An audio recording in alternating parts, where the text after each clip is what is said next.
Hello, my friend, and welcome to the study in this first month of the year 2025.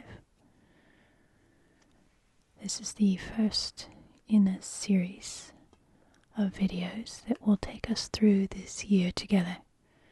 The Study's 2025 Almanac.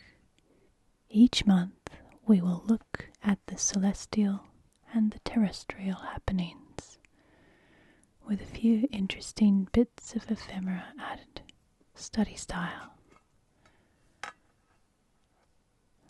So get a nice cup of something warm to drink, snuggle up cozy, and we'll start our almanac for the 13th of January 2025 in the study. January is just passing the solstice.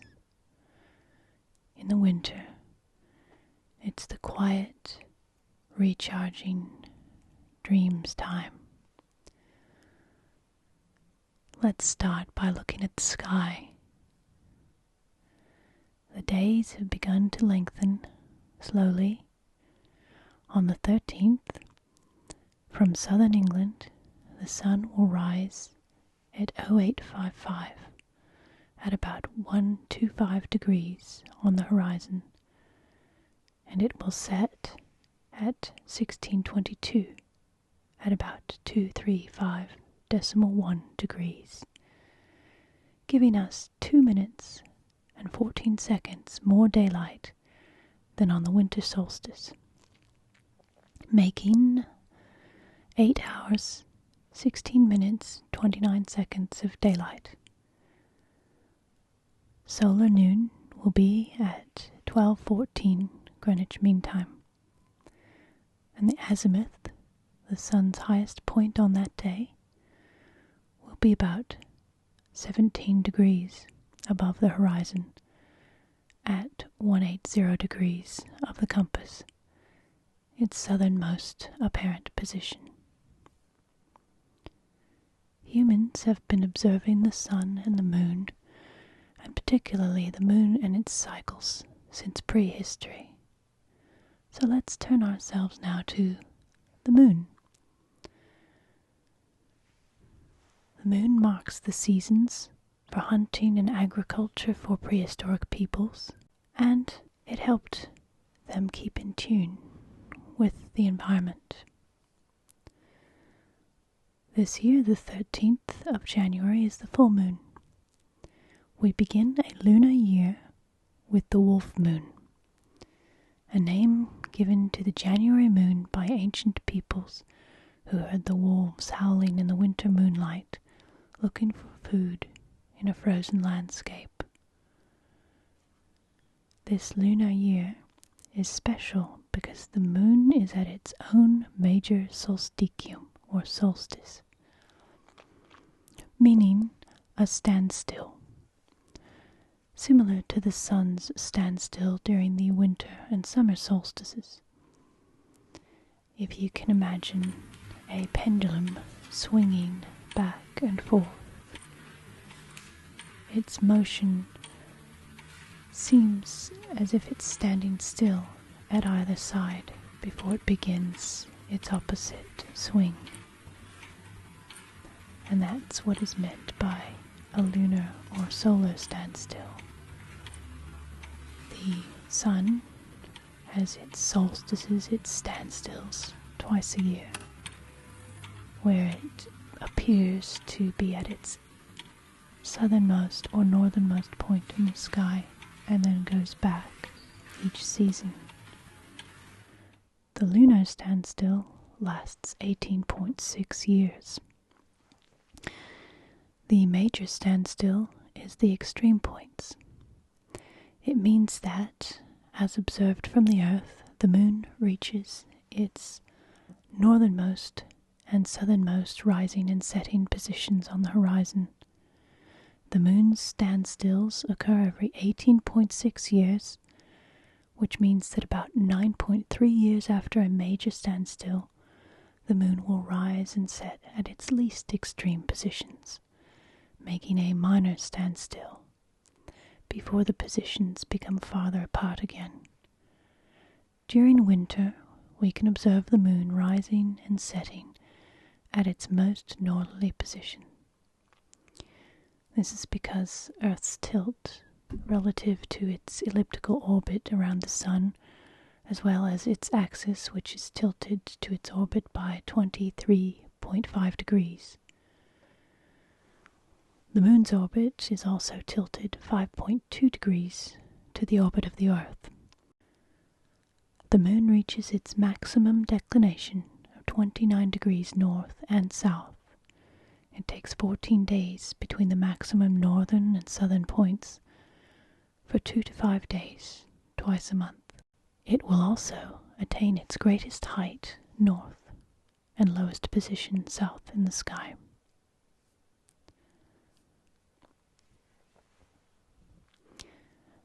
The moon, as we know, affects tides and weather conditions.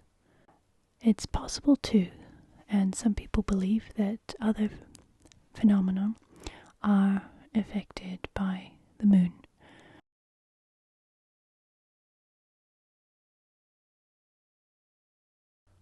Further in the celestial field are the planets visible this month. Venus can be observed as the evening star in the southwest just after sunset. Mars will be very bright this month as it reaches opposition on the 16th, being opposite the Sun with Earth in between. And it and Jupiter are observable by the naked eye, Jupiter bright and high in the southeastern sky. And out in the stars, the constellation of Orion will be clearly visible. Back in our terrestrial realm, we go to the ancient forests of Britain, where winter is mating season for squirrels and foxes, so that spring brings cubs and kits. So these creatures are very active and noisy now.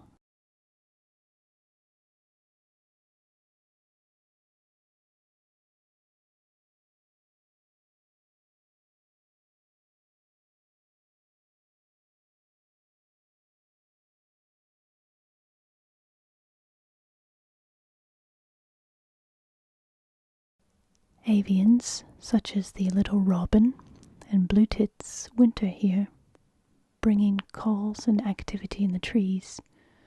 Tawny owls and woodpeckers are establishing their territory with their calls, and bitterns, a stripy brown heron, winter here, collecting fish from the streams and wetlands.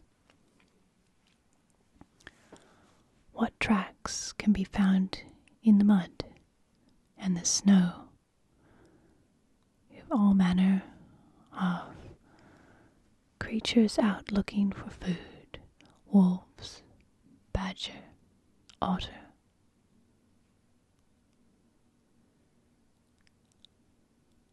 On the forest floor, mushrooms and various fungi have their season, and lichens make fuzzy shapes on wood and stone, a strange little life form in which a fungus and algae form a symbiotic relationship. In the UK, there are some 1,800 species of lichen. It is the season for the life given up at the end of the year to be taken up by the dim, slow undergrowth and make way for the new life to come in the spring. The mice and voles are hard at work here among the hidden carpet of the forest floor.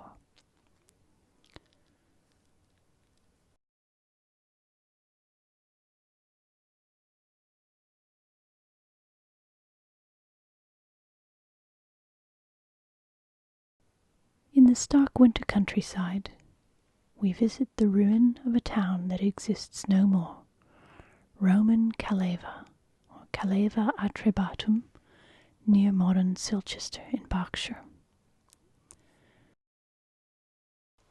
Caleva lies at a major node in the Roman roads across Britain. It is on the portway from Londinium to Durnovaria, and this is Dorchester. Also, on a northerly route, it goes through Corinium on the Foss Way, and farther to Isca, or Caerleon and Caerwent in Wales. A little bit southerly from Corinium, or Cirencester on the Foss Way, there's a road from Caleva to Aquae or the modern Bath. And from Dorchester, also on the Foss Way, we come to Isca, or Exeter. So there's also a more northerly road that goes from Londinium all the way to Deva and Segontium in northern Wales. And one can reach that also from the Foss Way and from Isca. So there was a huge network of roads in the south as well as later in the north of Britain, or Britannia, in which Caleva seems to have formed a major stop.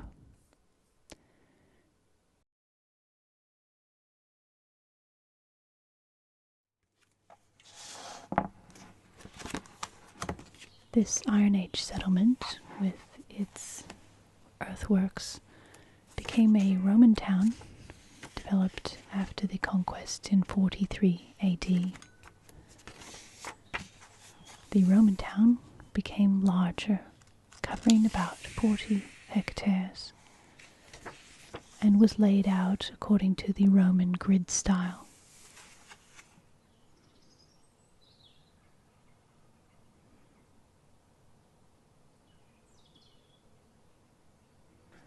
It was excavated heavily in the 19th century and very early 20th century, but not well. However, most of its walls are still in situ, although in a crumbling state, as well as the amphitheatre that's just outside the town.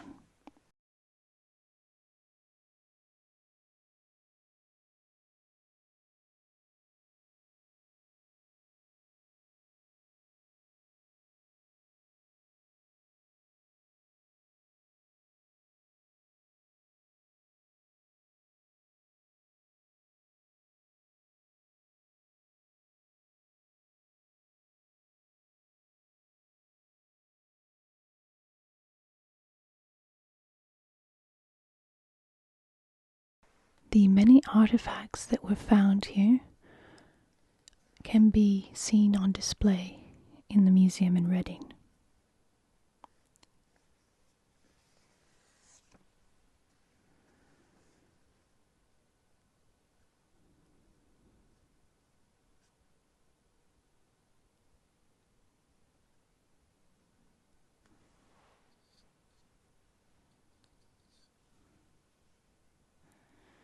And it had one of the most complete town plans from anywhere in the Roman Empire. The Forum and Basilica lay as usual in the center, and the baths were discovered to the southeast, where the ground slopes down to a stream. Several temples, an inn near the south gate, and many houses were also uncovered. There was a tiny building excavated near the Forum, which was almost certainly a church for Christian worship later in the Roman Empire. However, today all of these buildings and foundations lie under a blanket of soil, apart from the Forum, which was only visible until 1909, and the amphitheatre, where the excavated stonework has been consolidated and left exposed. As it is out in the countryside, it's a beautiful place to visit, with nice pathways around the walls and flat, open areas that used to be a Roman town where sheep now graze peacefully in the countryside. Apart from the town walls, a series of late Iron Age earthworks once encircled this site. These Iron Age earthworks are thought to be the settlement of the local tribe Atrebates, hence the name Caleva Atrebates. Caleva being an old Celtic word appropriated by the Romans, meaning a wooded place, or the woods of the Atrebates. All of these earthworks were levelled when Silchester was refounded along Roman lines in the 40s AD. The Roman town was not slow to develop, being a node on the Roman road system, and the fact that the pro-Roman client king, Togidubnus, was an Atrebatan must have stimulated early development. Indeed, the first phase of the Forum in timber, as early as AD 45, is the earliest Forum in Britain.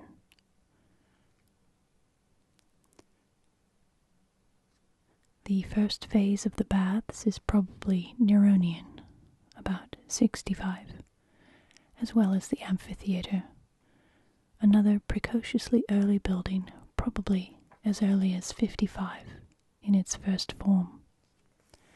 The Forum and Basilica were rebuilt again in timber during the Flavian period, around AD 80, but the first stone Forum was not constructed until the second quarter of the 2nd century, AD 130.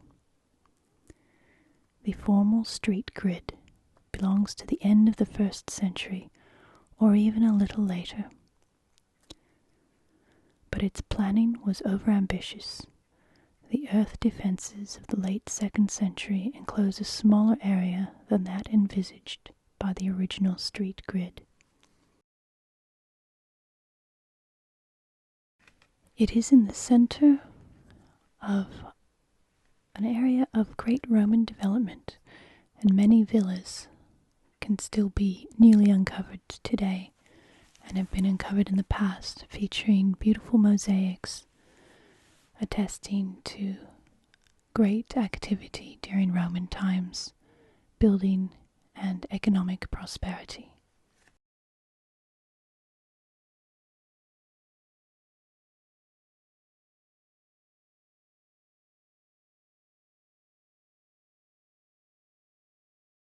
In this last part of our almanac, on the 13th of January, we turn back into our coziness in this winter dreams time.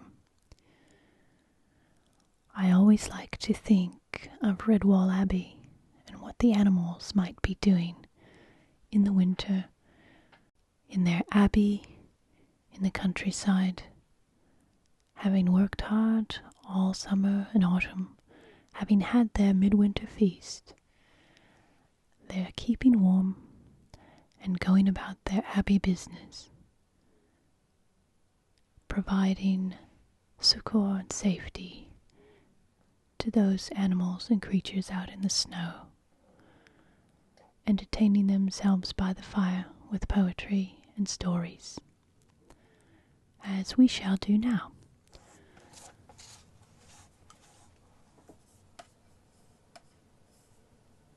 The poem I have chosen for our January Almanac is by Emily Dickinson.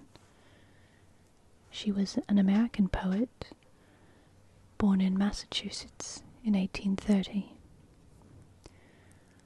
Her poetry is known for being unique in style and having complex themes, deep meanings, and imagery. This poem is called The Moon, written in 1890. The moon was but a chin of gold a night or two ago, and now she turns her perfect face upon the world below. Her forehead is of amplest blonde, her cheek like a beryl stone, her eye unto the summer dew the likest I have known. Her lips of amber never part, but what must be the smile upon her friend she could bestow, were such her silver will? And what a privilege to be but the remotest star, for certainly her way might pass beside your twinkling door. Her bonnet is the firmament, the universe her shoe, the stars the trinkets at her belt, her dimities of blue. And with that we close our January Almanac in the study for 2025 with our sketchy little roundel and a very relaxed evening. I wish you a beautiful January as you gaze up at the moon and the planets and the stars, and a cozy winter as you watch the woodlands in their winter activities from your library and here from the study, where you're always welcome. Be good to yourself, be kind to others, and be extraordinary.